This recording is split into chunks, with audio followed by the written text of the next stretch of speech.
छात्रों नमस्कार। आज हम विसर्ग संधि के बारे में अध्ययन करेंगे। विसर्ग संधि की जो सूत्र और उदाहरण है उनको मैं आप को बताऊंगा। उनके जो व्याख्यात्मक रूप से स्पष्ट करूंगा और उनके जो उदाहरण हैं उनको सूत्रों के माध्यम से बताऊंगा। तो पहला सूत्र है विसर्जनीय से। ये सूत्र कह रहा है विसर्जनीय से पहले भी सूत्र आया है हल संधि के अंतर्गत भी, और ये सूत्र है। ये सूत्र भी ये कह रहा है कि विसर्ग को श हो जाता है बाद में खर प्रत्याहार हो तो, जैसे विष्णु त्राता। इसके अंतर्गत क्या है, इसका संधि विच्छेद होगा विष्णु और त्राता। अब इस सूत्र से क्या हो गया, विसर्ग को श हो गया तो क्या रूप बना, विष्णु त्राता। अब आगे सूत्र है वाशरी। इस सूत्र का अर्थ है कि विसर्ग को विकल्प से विसर्ग ही रह जाता है बाद में यदि सर प्रत्याहार हो तो। पक्ष में पहले सूत्र से विसर्ग को श हो जाएगा, क्या हो जाएगा, यहाँ विकल्प से कह रहा है तो जहाँ पर क्या है विकल्प से विसर्ग को विसर्ग ही रह जाता है यदि बाद में सर हो तो। जहाँ नहीं रहेगा वहाँ पर क्या है विसर्जनीय से सकार हो जाएगा, दंती सकार हो जाएगा। तो हरि शेते और हरिष्येते, तो हरि ही सेते ये इसका संधि विच्छेद हुआ। तो एक जगह तो हमने क्या इस सूत्र से यदि विसर्जनीय से जैसे सूत्र लग रहा है लेकिन हमने उसका निषेध करके वासरी सूत्र लगा दिया और हमने क्या किया, विसर्ग का विसर्ग ही रहने दिया। और तो क्या रूप बना, हरि सेते। अब इसके बाद में क्या है, विसर्ग को क्या कर दिया हमने, स कर दिया। विसर्ग को स करने के बाद में क्या रूप बना, हरिष्येते, हरिष्येते। विसर्जनीय से कर दिया और स्तो सचुनासु सूत्र से क्या कर दिया, स्तो सचुनासु से जो दंती सकार है उसको तालव्य शकार हमने कर दिया। अब आगे सूत्र है ससस्सोरु। इस सूत्र का अर्थ है कि पद के अंतिम स और सजुस के स को रू हो जाता है और रू का अनुबंध लोप करने पर रह शेष बचता है।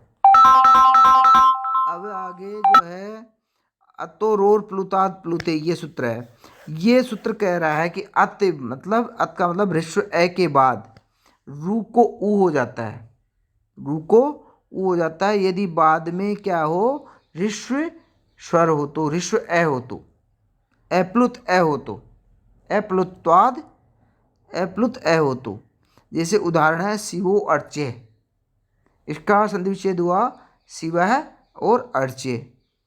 अब इसमें क्या हुआ, हमने शिवः जो विसर्ग है उसको शकार कर दिया, विसर्ग को क्या कर दिया, ससस्सोरु सूत्र से सकार करने के बाद में उस विसर्ग को हमने क्या है, रू कर दिया। कौन से सूत्र से, अतोरोर प्लुतात् प्लुते, इस सूत्र से। क्योंकि ऋस्व स्वर के बाद में जो वह है उसमें ऋस्व स्वर है और उसके बाद में क्या है, रू को हमने क्या कर दिया, ऊ कर दिया। क्या कर दिया, रू को, क्योंकि स है वो रू का ही रूप है, स है वो रू का ही रूप है।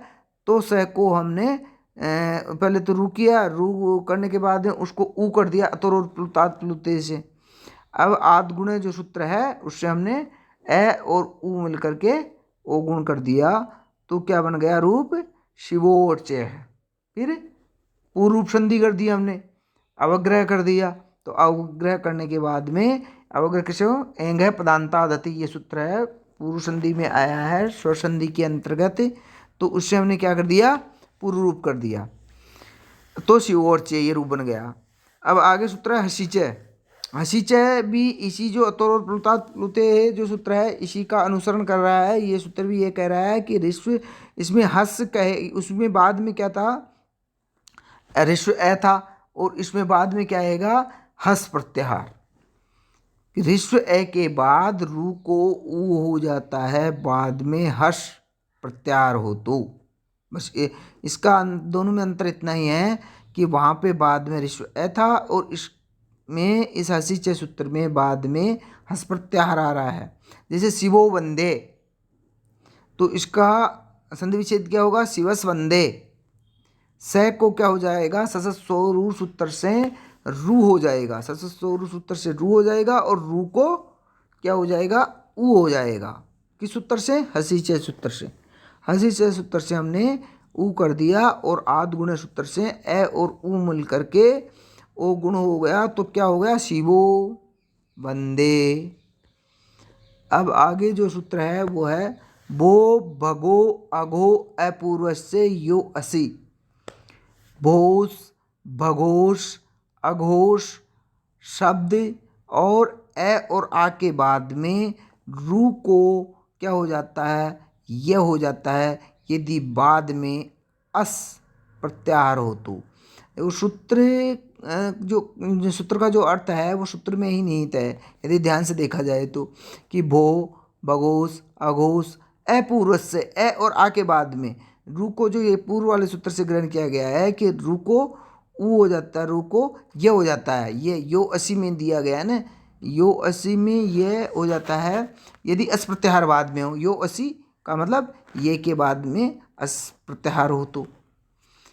जैसे उदाहरण है देवा ई है और देवा ई है। जैसे यहाँ पे इसका संधि विच्छेद क्या होगा, देवास ई है। अब इससे क्या कर दिया, स को हमने सजस्वरू सूत्र से क्या कर दिया, रू कर दिया, और रू को इस प्रकृत सूत्र के द्वारा हमने ये कर दिया।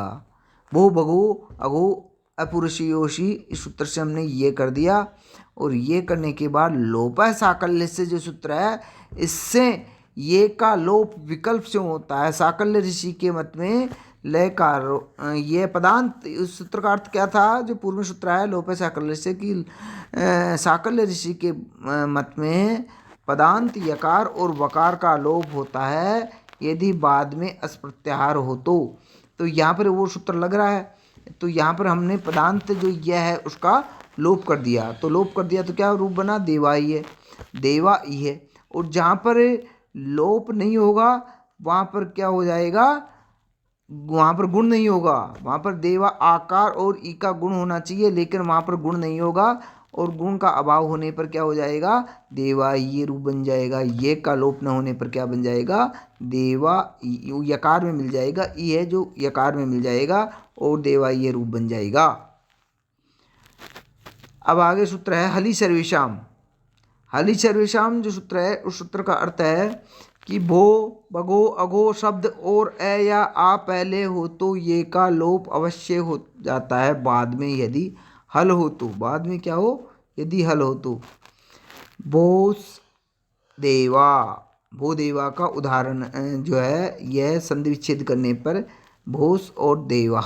सौरु सूत्र से स को हमने रू कर दिया, और रू को भो भगो अघोष ये इससे क्या कर दिया, ये कर दिया, और ये का इस सूत्र से हमने क्या कर दिया, लोप कर दिया। क्योंकि ये सूत्र क्या कह रहा है कि भो भगो अघोष ये जो शब्द है और ए या आ के पहले हो तो ये का क्या लोप है वो अवश्य हो जाता है, ये का लोप अवश्य होता है। तो इसलिए हमने यहाँ पर इसका लोप कर दिया। तो क्या रूप बना, भो देवाह। भगो नमस्ते, ये भी सेम टू सेम वैसे ही बनेगा जैसे भो देवा बना है। अघो याही, अघोष याही, ये भी वैसे ही रूप बनेगा। अब आगे जो सूत्र है वो है रो अशुपी। ये सूत्र क्या कह रहा है कि अहन के न को र हो जाता है। अहन के जो अहन शब्द है उसके न को र हो जाता है, बाद में कोई सुप विभक्ति नहीं हो तो। सुप विभक्ति नहीं होनी चाहिए। सुप विभक्ति का मतलब सु से लेकर के सुप तक। सु औजस अम ओषष्टाभ्याम भिष्गेभ्याम भ्यस नशिभ्याम भ्यस नश्योशाम नशोशाम घी और शुप, ये जो विभक्तियाँ हैं 7 विभक्तियाँ जो शब्दों के अंतर्गत लगती है वो शुप विभक्ति नहीं होनी चाहिए। जैसे उदाहरण है अह रह, तो इसका संधि विच्छेद होगा अहन अह। इससे क्या होता है, अहन के न को र हो जाएगा, अहन के न को र हो जाएगा, और र हो जाने पर क्या हो जाएगा, न को र हो जाने पर उसको हमने रपरत्व कर देंगे। रपरत्व करने के बाद में अहर गणह रूप सिद्ध हो जाएगा। अब आगे जो सूत्र है वो है रोरी। ये सूत्र का अर्थ है कि र का लोप हो जाता है, बाद में र हो तो र का लोप हो जाता है। क्या हो, यदि बाद में र हो तो र का लोप हो जाता है। जैसे आगे अभी इसका आगे का जो सूत्र है वो है ड्रलोपे पूर्व से दीर्घोण है। ये सूत्र कह रहा है कि ड और र का लोप हुआ हो तो उससे पूर्ववर्ती जो अण है, अण का मतलब क्या है, ए ई ऊण है, को दीर्घ हो जाता है, क्या हो जाता है, दीर्घ हो जाता है। जैसे पुनर्रमते, क्या है, पुनर्रमते, पुनर्रमते का संधि विच्छेद होगा पुनर्रमते। तो पुनर्रमते रोरी सूत्र से हमने क्या कर दिया, उसको रै कर दिया, क्या कर दिया, रै का लोप। जो रोरी सूत्र है उससे हमने क्या कर दिया, रै का लोप कर दिया, क्या कर दिया, रै का लोप कर दिया। बाद में रह है, क्योंकि बाद में रमते का रह है, इसलिए हमने उसका लोप कर दिया। और इससे न के ए को आ कर दिया, न के क्या कर दिया, न के ए को आ कर दिया, न के ए को आ कर दिया, न के ए को आ कर दिया। उसका पहले हमने लोप किया है, किस सूत्र से, ड और रे का लोप किया है, तो उससे पूर्ववर्ती अण को दीर्घ हो जाता है। रोरी सूत्र से तो हमने क्या कर दिया, रे का लोप कर दिया, और फिर रे का लोप करने के बाद में जो नकार है उसको ए को दीर्घ कर दिया। कौन से सूत्र से, ड्रलोपे दीर्घ से पूर्ववर्ण, क्योंकि इस सूत्र का अर्थ भी यही है, ड और रे का जहाँ पर लोप हुआ तो यहाँ पर रे का लोप हुआ है, तो इसलिए। अब आगे सूत्र जो इसका उदाहरण है हरिरम्य है, तो इसका संधि विच्छेद होगा हरिश्रम्य है। तो हरिश्रम्य यहाँ सो से रू कर दिया, स को रू कर दिया, और रोरी से रे का लोप कर दिया, और इससे क्या है, ई को दीर्घ ई कर दिया, तो क्या बन गया, हरिरम्य है, क्या बन गया, हरिरम्य। शंभु राजते, शंभुस राजते, इसमें भी हरिरम्य के तुल्य ही रूप चलेगा, ये भी इसी के समान सिद्ध होगा। स को रू हो जाएगा और रे का लोप हो जाएगा, और इस सूत्र से जो प्रकृत सूत्र है उससे ऊ को इस सूत्र से ऊ हो जाएगा, दीर्घ ऊ हो जाएगा, क्या हो जाएगा, दीर्घ ऊ हो जाएगा, तो क्या बन जाएगा, शंभु राजते, ऐसे ये बनेगा, हरिरम्य बनेगा। अब यह त्रिड है, वृड है, और यह त्रिड उड है, वृड उड है, डो डे, ये सूत्र डो डे लोप है, से दोनों स्थानों पर डे का लोप हो गया, तो इस दोनों स्थानों पर डे का पूर्ववर्ती स्वर जो री है, इस सूत्र से री का को दीर्घ नहीं हुआ है।